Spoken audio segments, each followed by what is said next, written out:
So all belief has to go for intelligence to function. It has to be, you didn't have a belief when you were born, so you have a belief when you die, won't you?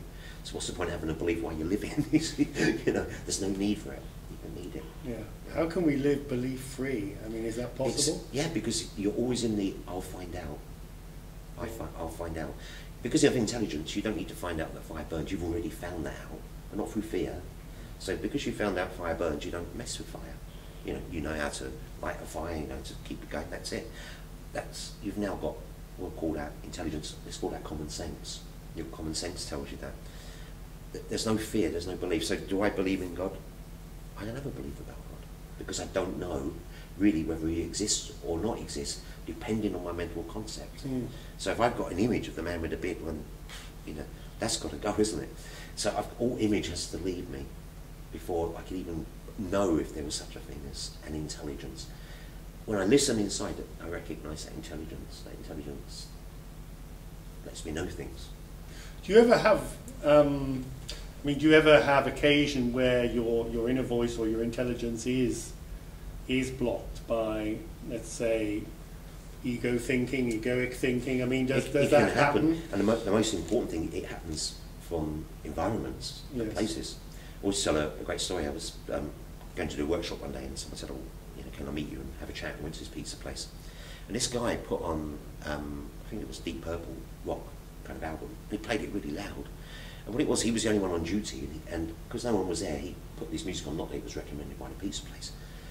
And this person was talking to me, and I was just like, well, there's no intelligence. I could try and wrap around my brain to give you an answer, but intelligence is not going to be speaking to you. So I called the guy over and I said, excuse me, I said, would you mind turning that down? He went, ooh, no one ever lets me play music I like it. And I said, look, it's not a matter of that, it's just far too loud. And I can't concentrate, thank you. Can you just turn it down, please? Because he did. And he turned it down. Then I could, now I can communicate. Because there's space, there's gaps in the music, and in that gap, the intelligence could move. When it was just so loud, the intelligence couldn't get in. So you needs to be that space. So in certain environments, because when you was that young child, you were feeling all the time and sensing. Now you've grown up, you're still feeling and sensing, but a lot of people become so full that they don't sense anymore. So they become insentient, if you like, non-sentient, then not feeling. So when you become conscious of what fills you up, you also have to become conscious of what empties you. So often, I think I mentioned in the book, we often say to people, jump in a cold shower. Jump in a cold shower and watch what happens afterwards. So I'm not getting in cold, blah, blah, blah, blah, all the excuses to fear stuff. But get rid of all the fear. Just maybe for a few weeks, have a cold shower whenever you get home from work. Because the person who went into work and the person who comes out to work are two different people. You're more likely to have a row with your partner when you come out of work than before you leave for work. Oh darling, you have a good day, yeah, thank you. And goes off to work and comes home. If you run up and had a cold shower, just get rid of what isn't you. What's left is going to be you. And that's what we're saying all the time, is get rid of what isn't you. And the ancient mind has got nothing to do with you. It's just what you've inherited. Clear it, clear it, clear it. Until there's only you left. So not that it's a technique, but if people really want to try something, have a cold shower when you wake up in the morning, clear your night. Have a cold shower when you come home from work, clear your day. And see how you feel and put it to the test. And let's see what happens. After 3 weeks, if it hasn't changed your life and you've got stinking cold was already in you, you just let it out, let it go. Then you don't have to follow it. It's not like a discipline that you should do this, you should do that. It's find out for yourself, and I'd say that for everything, find out for yourself. I have a confession to make, Mike. I've been having a cold shower now for the last, I think it's 8 days. On the strength of what you said in the book, I thought I'm going to try this. Whether I make 21 days is another story.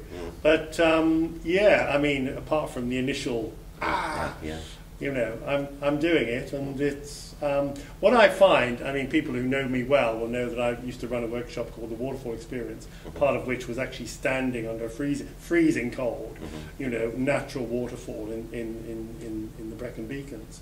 And, it's one of the most exhilarating experiences that I've ever had, and love to go back and do it again. But taking a cold shower is extremely, incredibly. I think I've given, like you were saying, I've had lots of stuff come up, like sort of, since then. So we'll see what happens. But go on. Yeah, and that's what happens. I think when you have that cold shower, you're clearing away. Like water's like it's like a magnetic tape, and your body is like a magnetic tape. And so, but because the water is greater, like it's extremely cold, it pulls away from you what isn't you, and gets rid of it. And that's how, if ever you're feeling wiped out, you've just been somewhere, someone's had a big argument on the telephone or something, go and have a cold shower and watch what happens.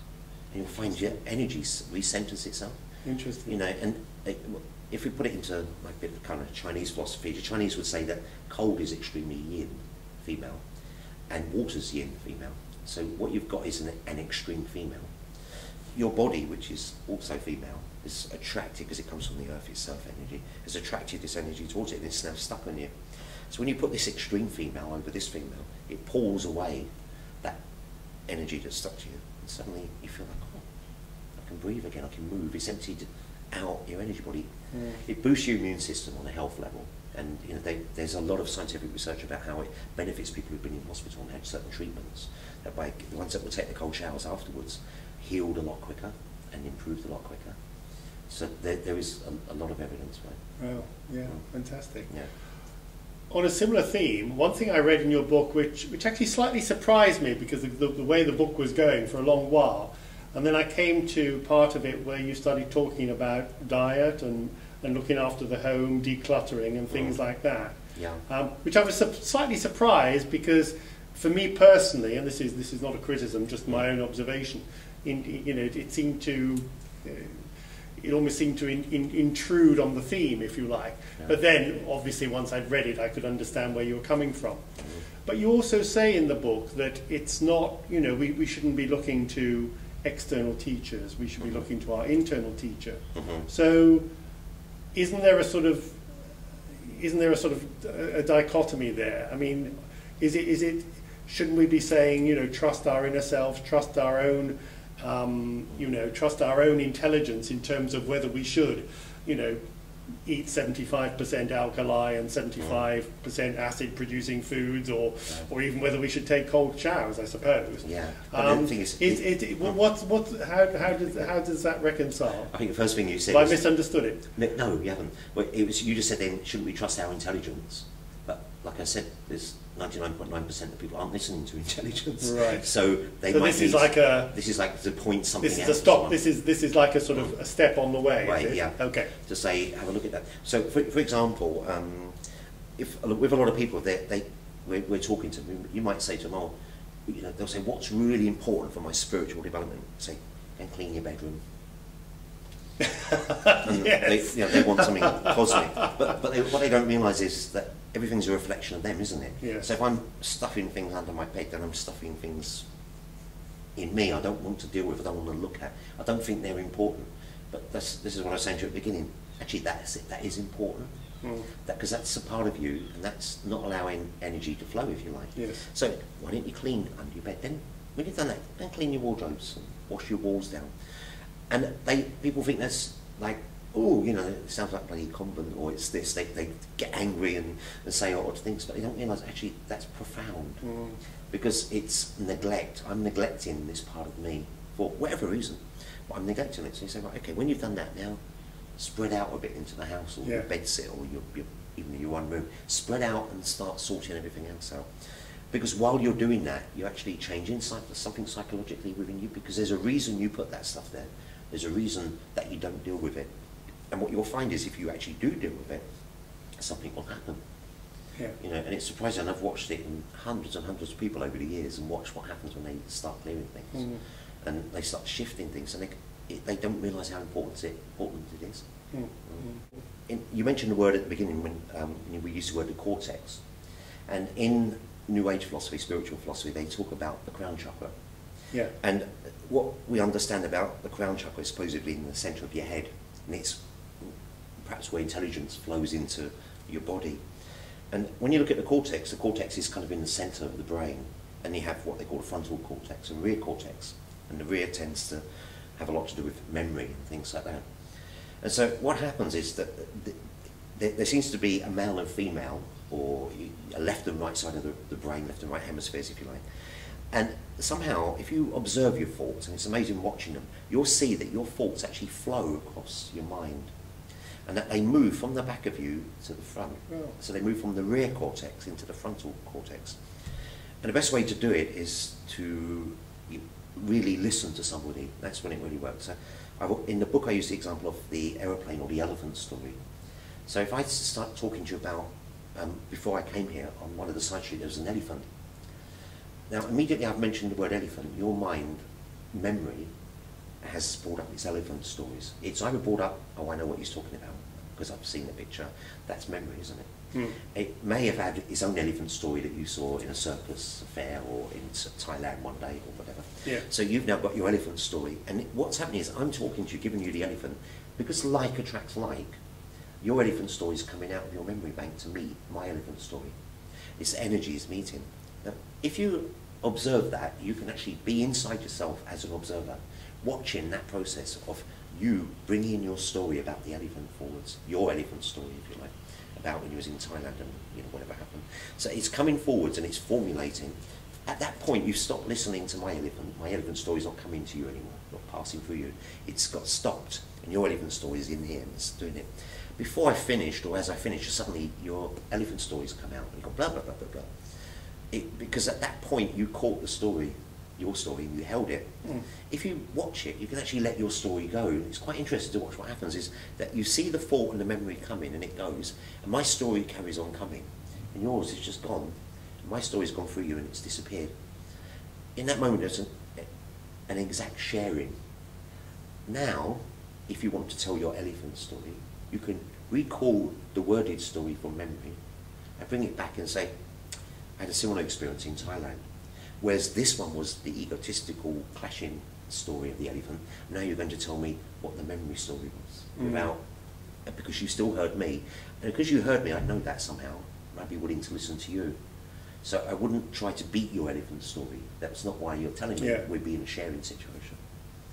Now, so what we're saying is this front and rear cortex it's moving across the centre, and if it's a crown chakra, we don't know if the chakras exist for most people. They can't see them, they just read books or imagine they can see them, but we don't know. But what we're saying is, right, in the cortex, this intelligence can move through, and it moves down in here. So because I'm listening, intelligence is inside me, so actually it's intelligence that's listening to you, because I'm allowing intelligence in.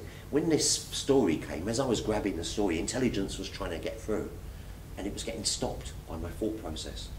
So my mind and memory have listened to you and given you an answer, not intelligence. I don't know, can you understand that? Yeah. And so there's a sense of that inner listening, that being able to listen to someone, observing the mind at the same time, is exactly what we were saying when we talk about the nucleus or the neutron, something which is neutral in the mind, having a positive and negative moving around it, not as in negative thoughts, positive thoughts, but different types. Mm. And there's a concept that is in every cell of our body. It's in the mind this is the microcosm, that's a macrocosm. And it's cosmic as well, because that's exactly what's going on in the universe, about this bombardment between the atom and the protons and the neutrons and all of that. It's exactly the same thing that's inside of us. So it's happening to us. It's happening to us. So we are affected, and we're still being affected by, they might call them gamma rays or whatever. These rays are firing into us all the time, into the planet, and we're able to feel them. If you go back in to look at ancient understanding, you'll see that what they were saying was that we were or are affected by the stars, and that somehow they affect us, whether it's star signs that affect us or planets that affect us. Somehow we're affected because these rays on the way to us are passing through other things before they get to us. So we are influenced by cosmic things out there, but they're irrelevant as to what we do down here. This is why I was saying about the New Age. They get people into the cosmic. They're all living out there, wanting to know what happened after the Big Bang and what happens. Is there life on other planets and all of this? Hang on, we got life down here. We don't even know we got life down here. You don't even know why you're living and why you're born. Let's find that out first. Mm. Then we can find out what's there, because in the end, what you realise is you're not separate from that. And so if you really want to know what goes on in the cosmos, really know what goes on inside you, because you are the cosmos. If I want to know what goes on inside you, I've got to know what's going on inside me, because immediately I'll know what goes on inside you, because you are me. I can see it, but I can also see what isn't me. In other words, what isn't you. I can see what your conditioning part is, because it separates us. You know, that's what happens every time you meet someone. The less conditioning you've got, the less separation there is from your point of view, and it exposes their separation, what divides them and rules them. Yeah. Going back to conditioning in a sense, let's talk about desire, because you mention in your book, this is one of the key things that I think you talk about, desire as being one of the things which, as I understand it, blocks or affects our ability to connect with this inner voice, this intelligence. Okay. Can you talk a little bit about that and why it's important in your view for us, if you like, not to have desires, if that's your message? I don't know if you can, because you can't desire not to desire, so there's always desire there. Yeah. Okay. So there's always desire there, but it's understanding the root of desire.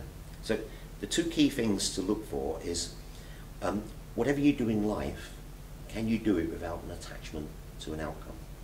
In other words, I want to, I mean, I've come up here to do this talk with you. I'm not attached to the outcome. If it ends up going somewhere, well, it goes somewhere. If it doesn't, it doesn't. Have I wasted the journey? No. I had a feeling to come here. I didn't have a feeling not to come here. It was perfectly okay. So, but I don't have an attachment to the outcome. So it doesn't matter. There's no success or failure. Now, I might turn around to someone and say, oh, I went all the way to London to do this and then it never got used, or it didn't record or something. They go, oh, that's really bad. So we're in a drama now. Right. I had a desired outcome. If I can move without any attachment to outcome through life, then I'm releasing the desire, so that I'll do something, and if it may not be a success in the eyes of somebody, but because I'm not into success or failure, which is opposites, there's no living without, I'm observing without judgment, I'm living without judgment, there's no success or failure, I'll just do it. But a lot of people, they do have an attachment, and it's that attachment which is causing the problem. So the sense of desire is the cause of all suffering. The realization of that is, wow, if I really look at that word, so my desire is causing me to suffer. Well, let's see if it's real. What's your desire? Well, my desire is blah, blah, blah, blah, blah. Okay, are you suffering for it? Well, no, because at the moment I'm working really hard. You're suffering. You're having to work hard, is what you're saying to me, to achieve this, because that's your desire. Yeah. Is it possible that you can still have that desire, still work hard at the moment, recognizing that you've got an attachment to an outcome, and that if you didn't have that attachment to the outcome, the desire would be painless? And so it's saying, well, okay, if we're here to end suffering, certainly within ourselves, then hopefully in the planet, first thing I've got to look at is desire. How can I understand that desire, rather than perhaps ending it, beginning, maybe they're opposites, but what I'm saying, I need to understand that desire. And then I can realise you can't be desireless, so that what I'm going to do is understand it, and really understand what it is that I want to achieve. What do I want to achieve? And is there an attachment to an outcome? No attachment to an outcome, right? There's no suffering then.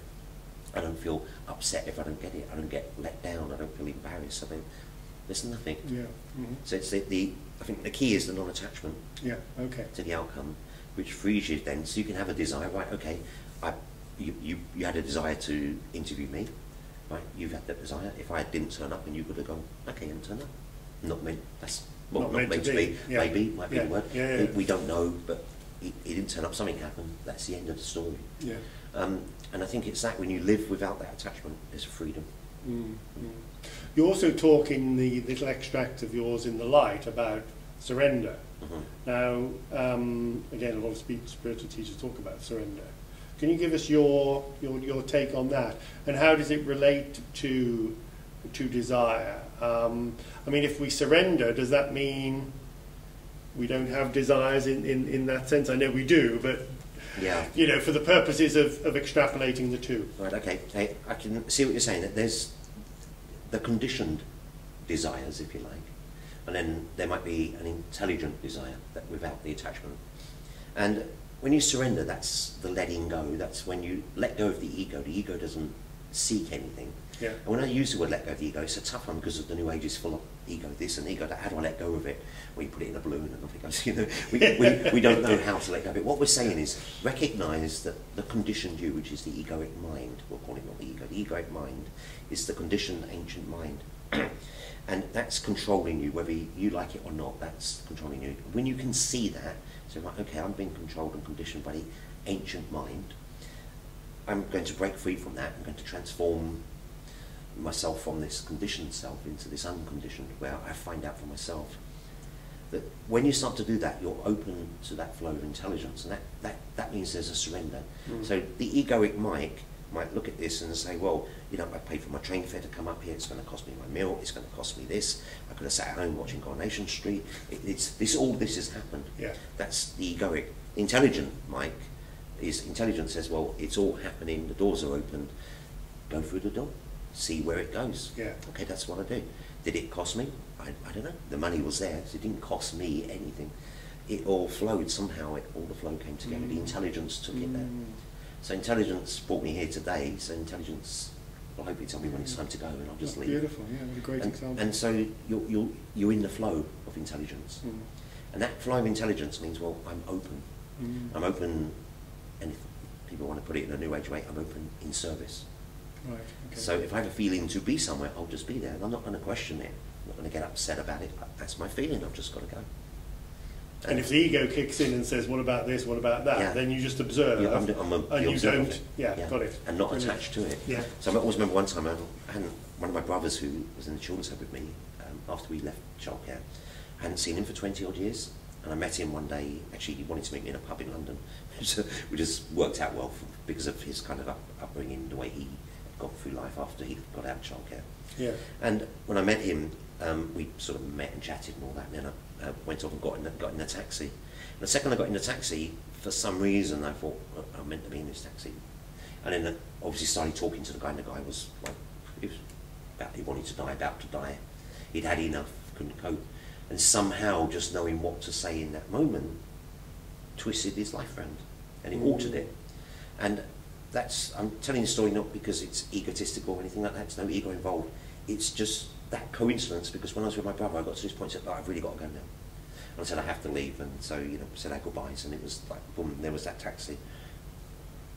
What put that situation there? Why was there this big feeling, you've got to go now? And why was there the immediate action that says, go now? Yeah. And that's the difference between intelligence saying go now, and you go, oh yeah, I'll just have another pint, you know.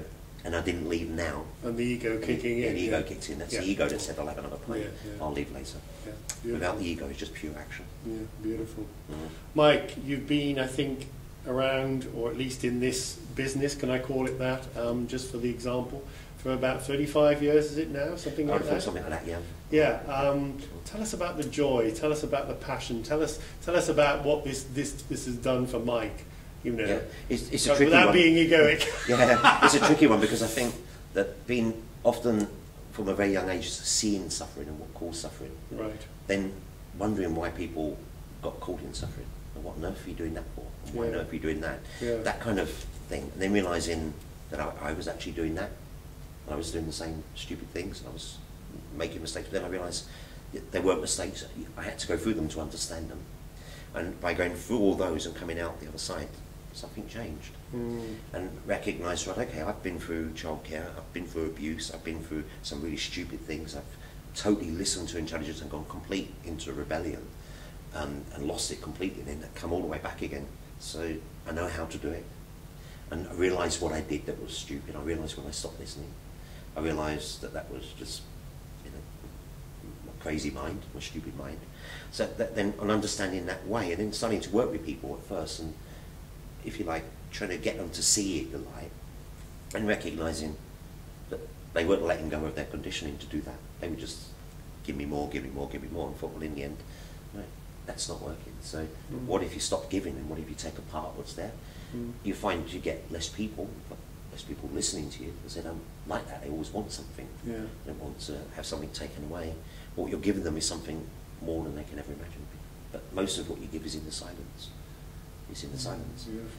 You don't have to speak. Like, I'm not going to speak to the guy on the bus, but I'll know whether there's been an effect, because I know there'll be an effect on me. You become that conscious of your being, you know what affects you. And there's no ego involved. There's no issue involved. If I get home and I don't feel great, I'll have a cold shower. I'll have one anyway. but I'll have one because it will take me back to being who I am. And spending that time in nature makes me responsible for me. Looking at the food I eat makes me responsible. I'm not relying on somebody else. I'm choosing. It's my food. I'm looking at it and think, yeah, that's good for me. And I'll go and do crazy things. I mean, I'm vegetarian, so I don't eat meat or anything. That's personal choice. I don't have issues if anyone who eats meat. That's your stuff. You know, some people have to eat flesh, some people don't, and it depends where they are with it. Sure. I don't, and I'm very lucky. I have eaten it, so I'm still part of the ancient mind. The ancient stuff is still there, but now I choose not to. But I don't have an issue with my kids. If my kids want to eat it, well, eat it. Fine, perfect. Again, there's no judgment. There's no right or wrong. All judgment has to end. Another key element, I think, of your teachings, if I can call them that, Mike, is this element of honesty and telling the truth, or being truthful. And I watched your lovely video. I thought it was a fantastic video that you have on YouTube, which is the one about the masks we wear, and you're actually doing through a script where, you know, which I think is very powerful to actually, for people to be able to say, you know, what you said in that tape. Because it really is, I think, as I think you imply, things that we would love to say. We would love to be honest and say, look, I am feeling blah, blah, blah, and I am blah, blah, blah, you know. But of course, in the world, we don't want people to know that, because then what will they think of us, you know. But tell us about the importance of that in your teaching. Well, it's coming back to that emptying yourself out, you see. Everything you don't say, you keep, and it's inside you. So you're actually carrying a weight of non-love around with you, if you like. I'm trying to find words for it. So if I get them out, I'm not carrying them around. They're gone, finished. That's empty. And I think that's what it is, that when you're empty, you've got to be at peace. There's nothing there. And people are seeking peace, but they're not emptying themselves out. What I'm saying is, what if you empty yourself out? What if you actually spoke the truth to your parents? What if you spoke the truth to your grandparents, to your partner, to your children? What's the worst that could happen? Well, I get divorced, I lose my job, I do this. Well, if speaking the truth is going to do that, what are you doing in that relationship? What are you doing in that job? You know, get real with yourself. You know, what's it to thine own self be true? You know, and I think that's it. And no covering up anymore. What are you hiding from? You're hiding from something that your ego, if you like, has been taught to hide from. You've been miseducated, diseducated, if you like. Re-educate yourself. Realise that lying doesn't work. Speak the truth, get it out. You'll feel 100% better when you get it out. You may not have many friends, you'll have some really strong associates with you. Can you give us an example of how that's worked for you? I mean, without sort of delving into your hidden secrets, but I think it's actually, I think, quite valuable for people to hear something, you know, along the lines that, you share in the video. I've got a family where we speak truth. Yeah. I've got a family where we speak truth. Okay, and it's interesting watching. So when see, where does a lie start with a child? You start lying to them. Oh, don't do that, you'll get burnt. Oh, don't do that, it's poisonous. Oh, don't. So you started lying from a very young age. So you're starting to teach the child to lie. Then you might lie to them about Father Christmas, about other things, tooth fairies and all that. Maybe they're not too bad. But what a lot of children, when you go back, they realise the shock of realising that Father Christmas didn't exist was a shock. So in other words, you've been lying to me all this time.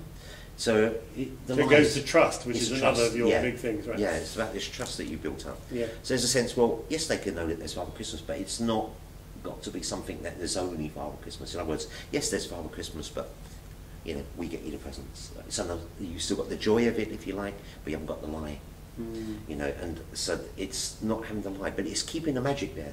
They can still have the magic because they learn to feel Christmas, because it's got a feeling about it. Or when they're in nature, if you know, there may not be fairies, they may see them, they may not, they can feel something when you're in nature, and it's allowing them to feel and find out for themselves. And if they keep that feeling intact as they grow, that sensitivity stays with them. And yes, it will get knocked about a bit at school, but you can always debrief them when they come home. Cold shower for you. But they do it. There's a lovely one with my older daughter. I mean, she's 27 now, got children. When she came home from school one day, we had this beautiful apple tree with so many birds on it. It was just be amazing. And we came home one day and I goes, wow, can you see the woodpecker? And she went, oh yeah. She walked off, she went in. She had a shower, came in, and I was sitting there, down just looking at her. Oh, look at that, there's loads of them today. Oh, there's a woodpecker. So why couldn't she see it before? This is because intelligence wasn't flowing. Her day at school had smothered her. No cold shower that she had cleared her. And she felt great again. Great example. Yeah, and then she just felt brilliant, and that's where she started. So there's a sense of that's how it works in your life. You know, like my children, they're free to go how they want to be, but one thing they'll know is to get absolute honesty. Beautiful. Absolute honesty. Yeah. And of course the importance of that in intimate relationships as well, which Absolutely. you again touch upon in your book. Yeah. Is there anything you can share with us on that? I'd say it's the same thing. In your personal relationship, be honest, speak the truth. Yeah. Because if you've started off lying, you're going to have a bit more of an issue, because you're suddenly going to start speaking the truth and get that all out. If you're about to go into a relationship, speak the truth from the beginning, because what the truth does, it exposes the lie in another. And it's interesting when you watch it, because you suddenly realise that people catch themselves when they're lying. And that's what I say, you, the individual, will change this world. You don't need a cataclysm to knock us over the edge. That's not going to work. It hasn't worked for thousands of years. We've had hundreds of cataclysms. It's not going to work. Forget all that stuff. It works by you, the individual, really wanting to transform your life, take control of your life, and live the life you came here to live. And you came here to spiritualise nature, nothing else. While you're down here, don't destroy the planet. Don't destroy humanity. Don't add to the violence. There's too much violence here. You can heal it. Sounds like a wonderful message to end on, but I was actually going to ask you, is there one thing that you would like people listening to this interview to take as being like a key piece for you, and something that's been a real revelation? Just speak the truth. Speak the truth. You'll find out how much your life changes when you do it. Yeah. If you really do that. Do the cold showers. That will help you immensely. Right. And listen to that intelligence, or listen for it. So next time you're having a conversation, listen to the other person. Really listen. Stop everything and watch your mind and what it's doing while you're listening. See if you can see the thought forms going. Then I'll ask you one question. Who's watching? I'll leave you with that. Beautiful. Thank you. Thank you very much, Mike. That's great. Fantastic. Thank you. Thank you very much. I really appreciate it. Thank you. Thank you. So, thanks very much to Mike for joining us today. I hope you've enjoyed this episode of Sharing Your Passion, and join me for the next one, which will be coming up soon. Thanks very much. Thanks for listening. Thanks for watching.